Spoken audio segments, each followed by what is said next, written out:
وسندنا وشفيعنا وحبيبنا ومولانا محمد صلاة تنجينا بها من جميع الأهوال والآفات وتقضي لنا بها من جميع الحاجات عافية كل شيء قريب وتطهرنا بها من جميع السيئات وترفعنا بها عندك على الدرجات وتبلغنا بها أقصى الغايات في الحياة وبعد الممات إنك على كل شيء قدير. بسم الله الوحدة والصلاة والسلام على من لا نبي بعده أما بعد. قال الله تعالى في القرآن المجيد: أعوذ بالله من الشيطان الرجيم بسم الله الرحمن الرحيم. إنما المؤمنون الذين إذا ذكر الله وجلت قلوبهم وإذا تليت عليهم آياته زادتهم إيمانا وهم على ربهم يتوكلون الذين يقيمون الصلاة ومما رزقناهم ينفقون أولئك هم المؤمنون حقا لهم درجات عند ربهم ومغفرة ورزق كريم. صدق الله مولانا العظيم. حاضرین کرام، اس مقام پر دوبارہ حاضری ہوئی. تقریباً 1 سال قبل یہاں حاضری ہوئی تھی. دعا کی مجلس تھی، دینی باتوں کا اہتمام تھا. پہلے تو میں یہ بتا دوں آپ کو کہ جس جگہ پہ قرآن مجید کی تلاوت ہو، جس گھر میں اللہ کا کلام پڑھا جائے، اور جس جگہ پہ جناب محمد رسول اللہ صلی اللہ علیہ وسلم کے فرامین و ارشادات بیان کیے جائیں، اس جگہ کا تعلق عرش الہی سے زمین تک فرشتوں کا ہو جاتا ہے. مومن جناب محمد رسول اللہ کے فرمان پر اس بات کا یقین کامل رکھتے ہیں کہ وحفتہم الملائکہ ونزلت علیہم السکینہ، کہ ایسی مجلس پر سکونت سکینت نازل ہوتی ہے اور ایسی مجلس پر فرشتے اپنا پر.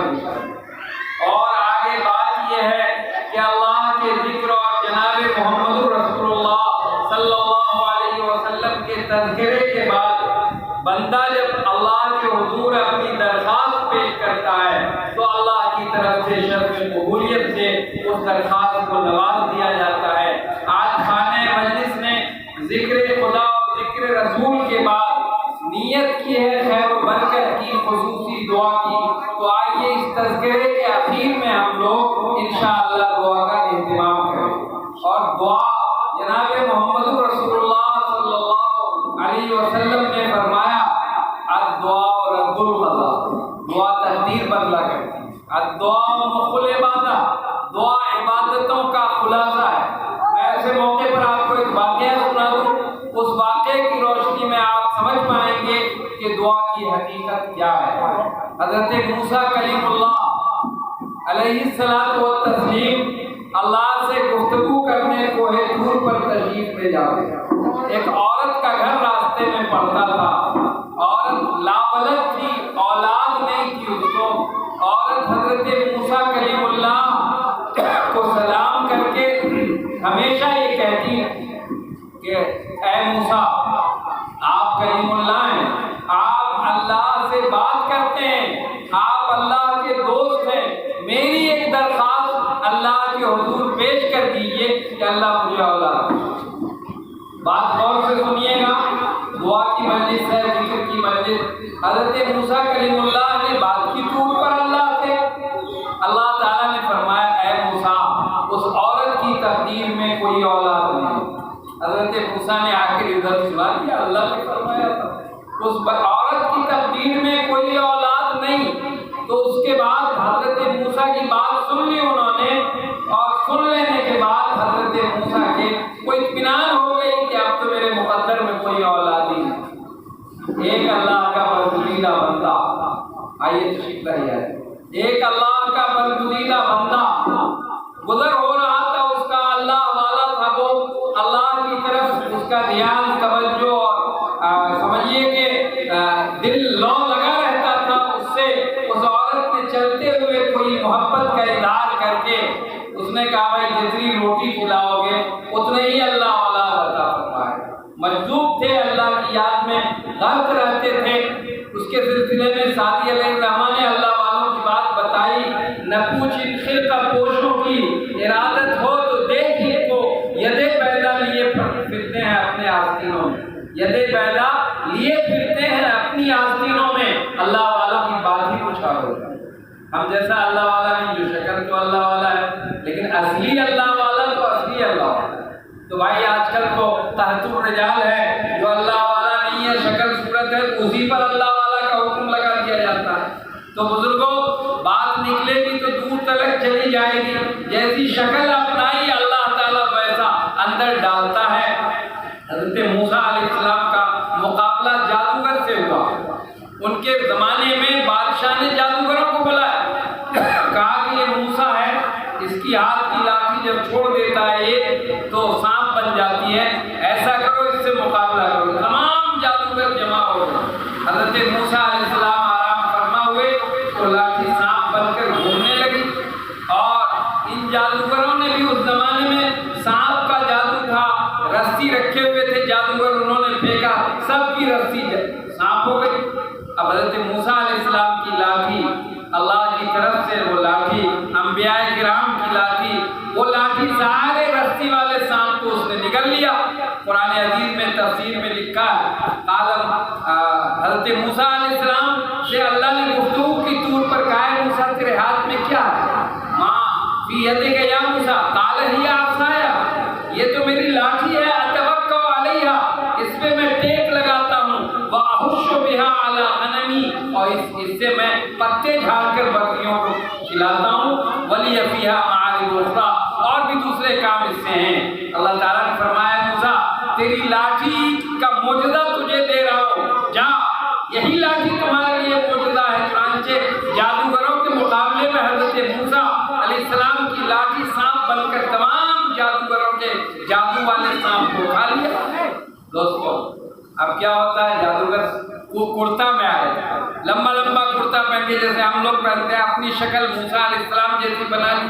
تو اللہ تعالیٰ نے جب جادوگروں نے دیکھ لیا کہ یہ حق ہے اور میرا جو ہے وہ حق نہیں ہے، باطل ہے، تو تمام جادوگر جو موسیٰ علیہ السلام کی شکل بنائے تھے اس نے اعلان کر دیا، آمنا برب موسیٰ و ہارون، ہم موسیٰ کے رب پر اور ہارون کے رب پر ایمان لاتے۔ بادشاہ نے کہا پھانسی دے دیں۔ بھائی حق اور سچ جب سامنے بات آ جاتی ہے تو حق حق ہے، حق کو اللہ کامیابی عطا فرماتا ہے۔ حضرت موسیٰ علیہ السلام کے رب پر تمام جادوگروں نے ایمان لایا۔ بزرگوں شکل بنائی حضرت موسیٰ کی تو اللہ نے اندر موسیٰ کی خوبی ڈالی۔ تو آج کل کا اللہ والا شکلیں بنائے ہوا ہے، تحت الرجال کا زمانہ ہے، تو اللہ تعالیٰ کہیں نہ کہیں کبھی نہ کبھی اس شکل پر رحم کھا کے ان کی باتوں کو بھی سن لیتا ہے۔ تو مجذوب آیا، اس عورت سے کہا، چند روٹی دی اس عورت نے۔ دوستو واقعہ لکھا ہے مورخین نے کہ جتنی روٹی دی اس نے، 7 روٹیاں تقریباً دی، اس عورت کے گھر 7 اولاد پیدا ہو گئے۔ اب حضرت موسیٰ اسی راستے سے گزر رہے ہیں، عورت کی ملاقات ہوئی، حیرت میں پڑ گئے۔ اللہ نے فرمایا ہے طور پر، ابھی تو بات ہوئی ہے 7-8 سال قبل، اللہ نے فرمایا اس عورت کے مقدس میں بال بچہ نہیں، اولاد نہیں، یہ 7 اولاد کہاں سے؟ اللہ سے پھر سوال کر دیا انہوں نے، جو جس کا دوست ہوتا ہے اس سے سوال جواب چلتا رہتا ہے، سوال جواب کر دیا۔ آپ نے فرمایا تھا کوئی اولاد نہیں، یہاں تو لائن لگ گئی 7 بچوں کی لائن۔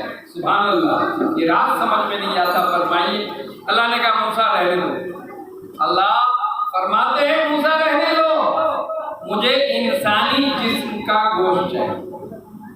تو اللہ سے حضرت موسیٰ گئے، پھر سوال کیا اللہ سے کہ اللہ آپ نے فرمایا ہے انسانی، کوئی انسان ایسا نہیں ہے جو گوشت دینے کو تیار ہو۔ تو بزرگوں اس کے بعد حضرت موسیٰ علیہ السلام سے اللہ نے فرمایا اچھا اس جنگل کی طرف چلے جاؤ۔ الحمدللہ حضرت موسیٰ علیہ السلام جنگل کی طرف چلے، چھری اور تشت لے کے۔ ملاقات ہوئی کچھ دور کے بعد، ایک مجذوب پڑا ہوا اللہ کی یاد میں غرق تھا، اللہ کی یاد میں غرق تھا، وہ اللہ کی طرف دھیان متوجہ کیا ہوا تھا اللہ کی کائنات میں، مجذوب لگا ہوا ہے۔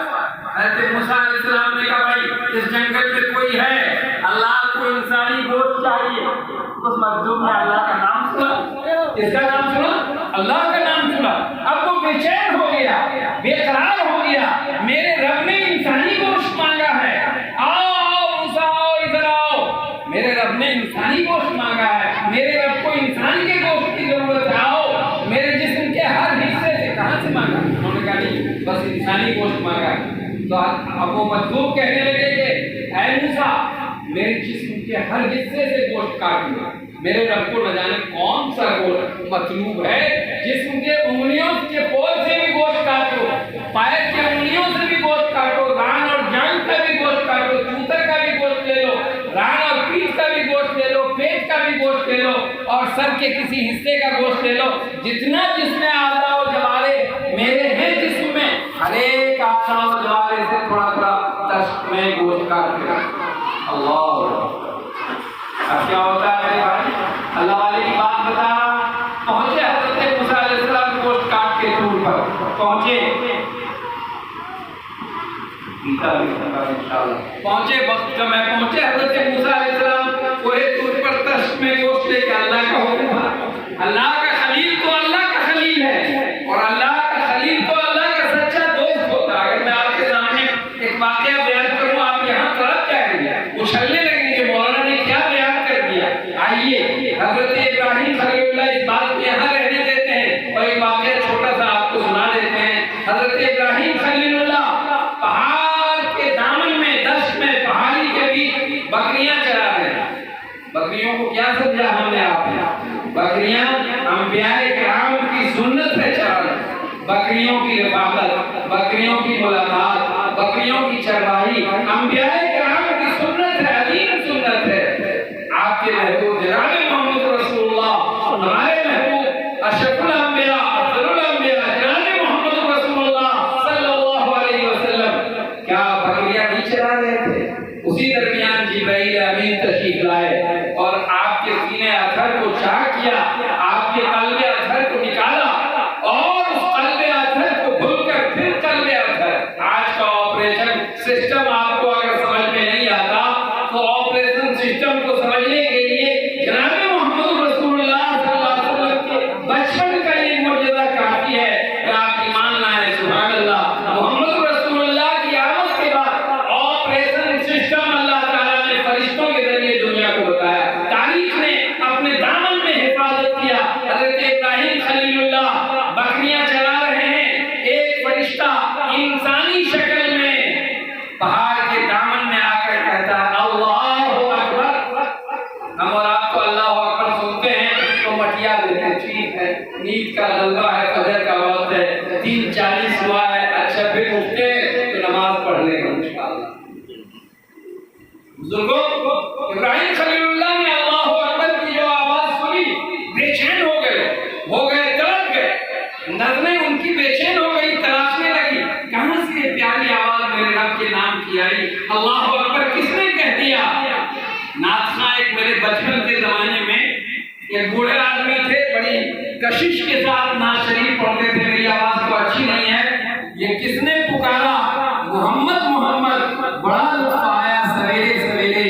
بزرگوں, اللہ کے نام کی لذت اگر پوچھنی ہو, دیکھنی ہو تو کسی اللہ والے کی ملاقات پر اللہ کے نام کی لذت محسوس ہوگی. ابراہیم خلیل اللہ اللہ کے دوست ہیں, اللہ اکبر سن کر تڑپ جاتے ہیں, اور آپ کی نظریں بےتاب ہو کر سامنے اس انسان پر جو فرشتہ تھا انسانی شکل میں اللہ اکبر کہہ رہا تھا, آپ کی نظریں جم جاتی.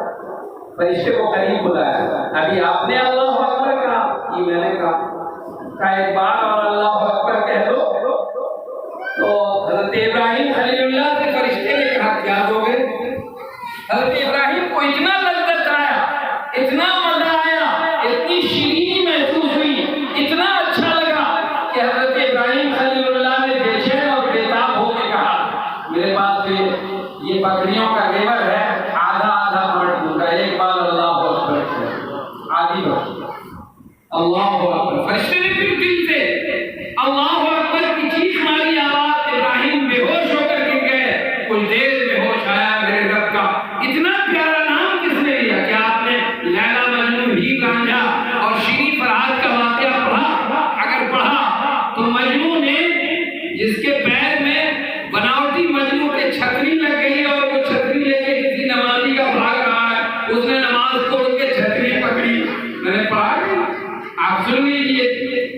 حقیقت کو جاننے کے لیے نماز چھوڑ کے، تو مجنون نے پلٹ کے کہا تو کیسا عاشق ہے، تو نماز پڑھا اللہ سے عشق کرتا ہے اور تو اپنی چھتری کے لیے دوڑ کر چھتری پکڑ رہا ہے، میں کیسا عاشق ہوں کہ مجھے لیلا کے علاوہ دنیا میں کوئی چیز نظر نہیں آ رہی۔ خلیل کیسے سچے عاشق تھے، دوبارہ انہوں نے ہوش آنے کے بعد کہا میرے پیارے تمہاری آواز نے دل میں اتنی محبت پیدا کر دی کہ ایک بار اور میرے پیارے رب کا نام لو، لذت ہونی چاہیے، مزہ آنا چاہیے، ایسی شیرینی محسوس ہو دل کو کہ ایسا لگے کائنات میں سب سے زیادہ مزہ اور لطف اللہ کے نام سے حاصل ہوتا ہے۔ بزرگوں ابراہیم خلیل اللہ نے پھر فرشتہ بشکل انسان سے کہا اے میرے پیارے ایک بار اور میرے رب کا نام۔ بزرگوں فرشتے نے کہا آپ کیا دو گے؟ تو ابراہیم خلیل اللہ نے کہا میرے پاس آدھی بکریاں بچی ہوئی ہیں یا آدھی بھی اللہ۔ فرشتے نے پھر آواز ماری اللہ اکبر۔ اب کیا ہوتا ہے؟ ابراہیم پھر بے ہوش ہو کے گر جاتے ہیں، اللہ کا مزہ لیتے ہیں۔ میں بتاؤں آپ سمجھ سکتے ہیں اس مزہ کو، مزہ کو ایسے سمجھیے جناب نبی کریم صلی اللہ علیہ وسلم نے فرمایا ذاق طعم الایمان، اس شخص نے ایمان کا مزہ چکھ لیا، من رضی باللہ ربا وبالاسلام دینا وبمحمد رسول النبی، جو اس بات سے راضی ہو گیا کہ میرا رب تو میرا رب ہے، میرا اللہ ہے اور میرا دین اسلام ہے اور میرا رسول محمد رسول اللہ ہے۔ ہم لوگ بھائی اس میں کمزور ہیں، آپ معاف فرما دیجیے گا مجھ کو، میں تنقید کر رہا ہوں اپنے آپ کو، بس مجھ سمیت ہم لوگ اس عقیدت اور محبت میں کمزور ہیں کہ میرا رب صرف اللہ ہے اور میرا دین اسلام ہے اور میرے رسول جناب محمد رسول اللہ صلی اللہ علیہ وسلم ہے۔ آئیے آج ہندوستان کا سچویشن آپ کے سامنے، مکہ کے سچویشن کا آپ مطالعہ کیجیے، اسٹڈی کیجیے۔ محمد رسول اللہ صلی اللہ علیہ وسلم نے اسلام کی تبلیغ شروع کر دی، جزاک اللہ۔ محمد رسول اللہ صلی اللہ علیہ وسلم نے اسلام کی تبلیغ شروع کر دی۔ حضرت خباب ابن الارت قاری صاحب ہیں، جیسے آج قاری صاحب قرآن شریف پڑھاتے ہیں، کن کو پڑھانے جا رہے ہیں؟ حضرت عمر فاروق کے بہن اور بہنوئی کو قرآن۔ آج قرآن سیکھنے کا جذبہ نہیں، آج ہمارا نوجوان ضائع ہو رہا موبائل میں، ضائع ہو رہا نشر میں، ضائع ہو رہا حرام کاری میں۔ وہ حرام کاری کہ جب اسلام آیا اور محمد رسول اللہ کی شریعت اتری تو مدینہ طیبہ میں اللہ کے محبوب نے فرمایا شراب مسلمانوں کے لیے حرام ہے، تو مدینہ کے لوگوں کی نظروں نے دیکھا کہ مدینہ کی گلیوں میں شراب کی ندی بہی ہے۔ کیا حشر میں، کیا آپ جامع کوثر پہ کوثر پینے کے لائق ہو؟ آپ جامع کوثر پر محمد رسول اللہ کے ہاتھ سے دست مبارک سے کوثر پینے والے ہو اور آپ اس دنیا میں ایسا شراب، ناپاک شراب، گندا شراب، ایسا شراب جو عقل کو ڈھانپ کے ایسے شراب کے پیچھے پاگل ہو، تمہارے لیے تو ایسا شراب تیار ہے۔ قرآن کہہ رہا ہے وہ ختامہ مسک، جس کی مہر مشک کی ہوگی، وفی ذالک فلیتنافس المتنافسون، یہ وہ موقع ہوگا جہاں شراب کے بھاگ سے تمہارا دل دماغ اتنا معطر ہوگا کہ تمہارے دماغ اور دل کے معطر ہونے کے بعد دنیا کی کوئی بڑی سے بڑی نعمت، خوشبو، عطر کوئی اس کے مقابل نہیں ہو سکتا جس کو قرآن نے کہا ہے وہ ختامہ مسک، اس کا مہر مشک کا ہوگا۔ وفی ذالک فلیتنافس المتنافسون، اور رغبت کرنے والوں کو چاہیے کہ رغبت کریں تو اس شراب کو جہاں دودھ کی نہروں کا شراب ہوگا، ایسی لذت ہوگی کہ ایک بار پی لینے کے بعد پھر کبھی خواہش نہیں ہوگی، دل راغب نہیں ہوگا، ساری آخرت کی زندگی میں اسی ایک گھونٹ کی مستی میں رہے گا وہ، اور اس کی روح کو جو لذت ملے گی وہ لذت آج دنیا کی کسی لذت سے اس کا تلنا اور مقابلہ نہیں کیا جا سکتا۔ تو بزرگوں میں بتاؤں آپ کو، حضرت ابراہیم خلیل اللہ نے تیسری بار جب اس چرواہے سے کہا بڑا مزہ آیا، بڑا لطف آیا۔ ابھی واقعہ سناؤں گا حضرت خباب ابن الارت، مولوی کتنا بے چارہ ہوتا، مولوی کتنا بے بس ہوتا۔ اس زمانے میں بھی خباب ابن الارت مولانا صاحب تھے، کتنے بے چارے تھے، ان کے حضرت عمر فاروق چل پڑے، کہاں چل پڑے؟ نہیں، میں مرد مسلم سے ہوئی مٹبھیڑ راستے میں، وہ بولے آج کیا ہے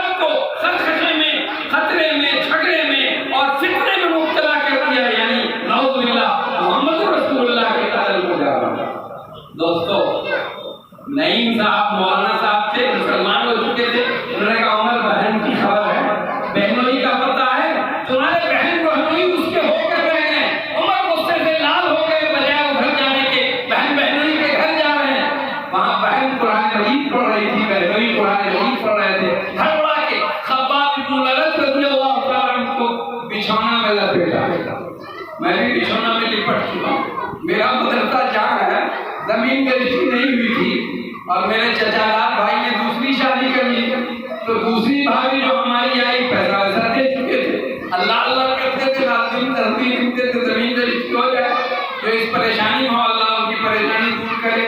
تو وہ دوسری والی نئی بھابھی آ گئی کچیا لے کے، وہ مولویہ کہاں ہے؟ ہم نے اپنے ملک آپ سے کہا قاری شمشیر سے جلدی سے مسلح میرے اوپر ڈال دیا۔ کیا کیفیت رہی ہوگی میری بے وسیع کی الحمدللہ، زمین تشریح ہوگی، پھر ہم بھی چوڑے ہو گئے۔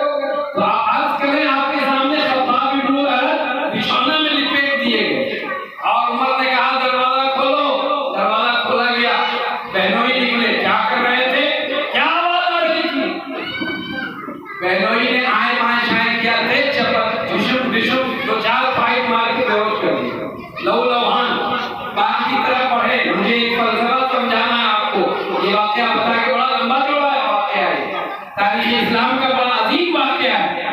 بہن کی طرف پڑھے تو بہن نے کہا عمر سن لے، خطاب کا خون تمہارے جسم میں بھی ہے اور میرے جسم میں بھی ہے، اگر میرے جسم کو 100 ٹکڑے کر دے، چیل کموں سے نچوا دے، تو اب میرے بس میں نہیں ہے کہ میں محمد رسول اللہ کا کلمہ اشہد ان لا الہ الا اللہ واشہد ان محمد رسول اللہ سے کہتا۔ یہ ہے ایمان کا مزہ۔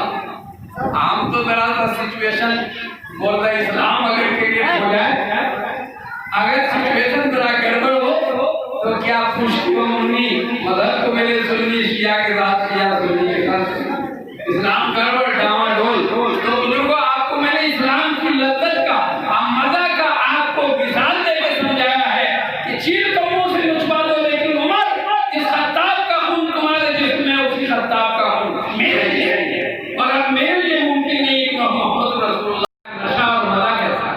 آگے بڑھیے، میں نے ابراہیم خلیل اللہ کا واقعہ بتایا آپ کو، اور سنانے کی کوشش کی۔ تیسری بار فرشتے سے کہا، ابراہیم علیہ السلام ہوش میں آنے کے بعد ہوش میں آ گئے، کہنے لگے میرے پیارے ایک بار اور میرے پیارے رب کا نام لے لو۔ فرشتے نے کہا تم تو اپنی پوری بکریاں دے چکے، آدھی پہلے آدھی بعد میں، اب تو فقیر ہے، تیرے پاس کچھ نہیں۔ کہا او بھائی تو میرے رب کا ایک بار اور نام لے لے، ان ریور کو بکریوں کو ریور کو چرانے کے لیے تمہیں چرواہے کی ضرورت پڑے گی۔ مسلمانوں کیا بات ہے، چرواہے کی ضرورت پڑے گی، تم میرے رب کا پیارا نام لے لے اور میں زندگی بھر تیری بکریوں کا چرواہا ہوں۔ یہ ہے اللہ کا نام، اللہ کے نام کی برکت۔ تو بزرگوں اللہ کا نام اور اللہ کے نام کی برکت۔ آئیے اب میری بات ادھوری رہ جائے گی اگر میں واقعہ کو نہ سمیٹوں۔ حضرت موسیٰ کلیم اللہ گوشت لے کے پہنچ گئے ہیں طور پر، وہاں اللہ تعالیٰ سے گفتگو ہو گئی۔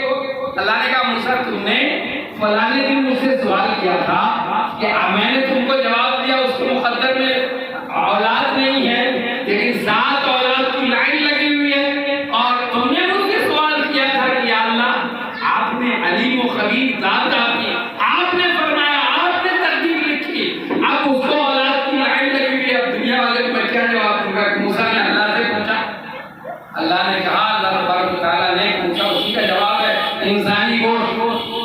کہا موسیٰ جس انسان نے اپنے سرنڈر کر کے اپنے ہاتھ پیر تم کو دے دیے، ہر سے گوشت کاٹ لو، وہ میرا کتنا محبوب ہوگا؟ جسم تو آپ کے پاس بھی ہے، میں نے مطالبہ آپ سے کیا، چھری آپ کو دلوائی تھی، تشت آپ کو دلوایا تھا، آپ چھری سے اپنے جان کا گوشت کاٹ سکتے تھے اور پیش کر سکتے تھے۔ اے بارے الہ آپ نے انسانی گوشت مانگا ہے تو میں بھی انسان ہوں، میرے گوشت کو قبول کرو۔ یہ آپ کے جسم کا گوشت یا اس مجذوب کے جسم کا گوشت؟ ہاں میرے موسیٰ تقدیر میں تو تھی نہیں، لیکن اس مجذوب نے مجھ سے دعا کی، مجھ سے بات رکھی، تو مجھے میری رحمت کو غیرت آئی کہ میں ایسے مجذوب ایسے محبت کرنے والے عاشق کی بات کو کیسے ٹھکرا دوں۔ تقدیر تو میں لکھوا رہا ہوں، میں نے تقدیر میں لکھوا دیا اور اتنی اولاد اس کے لائن لگی۔ بزرگوں دعا قضا اور تقدیر بدلا کرتی ہے، سچی دعا ہو، دعا مخل عبادت، دعا سے اللہ تعالیٰ کام بنا،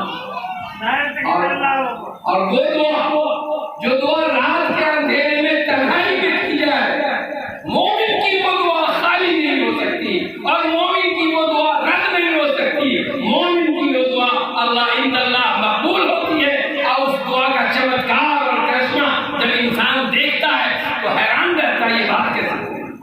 بزرگوں دعا پر متوجہ ہوئیے. اور آج برائی کا زمانہ عام ہے. مسلم معاشرے میں برائیوں نے جڑ پکڑ لی ہے. آج ہمارے بچے ضائع ہو رہے ہیں. آج ہم کو اسلام نے جن چیزوں سے روکا, شراب. اب آئیے شراب کی بات کریں تو بات بڑی لمبی ہوگی. شراب کیوں حرام کیا گیا؟ قرآن شراب کے سلسلے میں کیا کہتا ہے؟ اللہ تعالیٰ شراب کے سلسلے میں کیا کہتے ہیں؟ شراب محمد رسول اللہ صلی اللہ علیہ وسلم کی شریعت میں کب حرام ہوا؟ اور شراب کی حرمت کے بعد پھر مسلمان کے لیے سور کا گوشت جیسے ہے ویسے شراب ہے. حرام سور کا گوشت بھی ہے, حرام شراب بھی ہے. جتنی حرمت سور کے گوشت میں ہے آپ کھانا پسند کریں گے اتنی حرمت شراب میں ہے. کیسے مسلمان اپنے اس کلمے والے ہونٹ سے, جس زبان اور ہونٹ سے وہ لا الہ الا اللہ محمد رسول اللہ پڑھتا ہے, اس ہونٹ کو شراب سے آلودہ اور ملوث کرے؟ یہ ممکن نہیں ہے. آپ کو بتا دوں کہ جس وقت مومن شراب کو مسلمان ہونٹ کے قریب لاتا ہے تو اس کا نور ایمان سینہ سے اوپر جا کے لٹک جاتا ہے. سینہ ایمان سے خالی ہوتا ہے. جب وہ شراب پی کر فارغ ہوتا, نشے سے فارغ ہوتا ہے تو وہ ایمان لٹکا ہوا تب اس کے سینے میں داخل ہوتا ہے. بزرگوں, اگر ایسی لت, ایسی عادت مسلم معاشرے میں نہ ہو, ایک شراب کو چھوڑ دے مسلمان, تو آپ یقین مانیے مسلم معاشرہ آج جن جن چیزوں کی وجہ سے بدنام ہے, جن جن چیزوں کی وجہ سے مسلمان کو ٹارگیٹ بنا ہوا ہے میڈیا, جن کی وجہ سے ہمیں حقیر سمجھتے ہیں ہندوستان کے لوگ, ہمارا معاشرہ تو جنت ہو جائے, ہمارا معاشرہ تو مثالی ہو جائے, آئیڈیل ہو جائے, اور ہماری مثال لوگ دینے لگے کہ یہ مسلمان کا معاشرہ. آج ہماری مثال کیسے دیں؟ جس جرم کے وہ مجرم ہیں, جس بد اخلاقی کے وہ مجرم ہیں, ہم اس کے امام ہیں. وہ تو مجرم ہے, مقتدی ہے, اور مسلمان اس کا امام ہے. مسلمان کو اس ملک میں اپنے نبی جناب محمد رسول اللہ صلی اللہ علیہ وسلم کے اخلاق کریمانہ کی طرف لوٹ کر آنا ہوگا اور یہ بدلانا ہوگا کہ ہم مسلمان ہیں. میں آپ کو تاریخ کے حوالے سے بتاؤں کہ مسلمان کس کو کہتے ہیں, مسلمان کیا ہوتا ہے. کیا مسلمان محمد ابن قاسم نہیں تھے؟ 17 سال کا مسلمان سندھ کے علاقے میں آتا ہے, آج تک سندھ کے علاقے میں اس مسلمان کا اسٹیچو مجسمہ لگا ہوا ہے. یہ ہے مسلمان, یہ ہے مسلمان. ہم کو دیکھ کے لوگ کہتے ہیں بھائی ہم میں اور اس میں کیا فرق, جو ہم میں خوبی ہے وہ اس میں خوبی ہے, جو ہم میں خرابی ہے وہ اس میں خرابی ہے. مسلمان کس کو کہتے ہیں؟ مسلمان کہتے ہیں جو محمد رسول اللہ کی شریعت کا, اخلاق کا کی چادر اوڑھے ہوا. محمد رسول اللہ صلی اللہ علیہ وسلم نے اپنے جانی دشمن کو جو چھاتی پہ چڑھ کے اب تلوار سے گردن اڑا دے, اس نے سوال کیا میں یمنعک منی یا محمد, محمد اب مجھ سے تم کو کون بچائے گا؟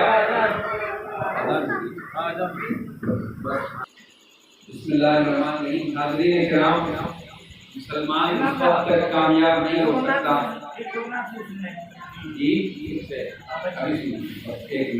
محمد رسول اللہ صلی اللہ علیہ وسلم کی سیرت کو اپنائے بغیر ہندوستان کی سرزمین پر یا دنیا کا کوئی ٹھکاؤ اپنائے بغیر مسلمان کامیاب نہیں ہو سکتا. رسول اکرم صلی اللہ علیہ وسلم نے سینہ پر چڑھے ہوئے دشمن کو کہا, جب اس نے سوال کیا کہ اے محمد میں یمنعک منی, مجھ سے کون بچائے گا, تو محمد رسول اللہ نے فرمایا اللہ. ایک ایسی شان پیدا کر کہ باطل تھر تھرا اٹھے, نظر تلوار بن جائے, نفس جھنکار ہو جائے. اگر محمد رسول اللہ کی سیرت اپنا لی تو یہ کیفیت اللہ آج بھی ہم میں اور آپ میں امت محمدیہ میں اللہ تعالیٰ امت مسلمہ میں پیدا فرمائے گا انشاءاللہ. آئیے اس مبارک مجلس میں, مبارک گھڑی میں, جب ہم نے اللہ اور رسول کا ذکر کیا ہے, اور یہاں پر اللہ رسول کے ذکر کے بعد تقریباً 1 سال پہلے قرآن خوانی ہوئی تھی, اور جناب محترم تنویر بھائی کے والد مرحوم کے لیے سال ثواب آج بھی قرآن مجید کی تلاوت کی گئی ہے. امام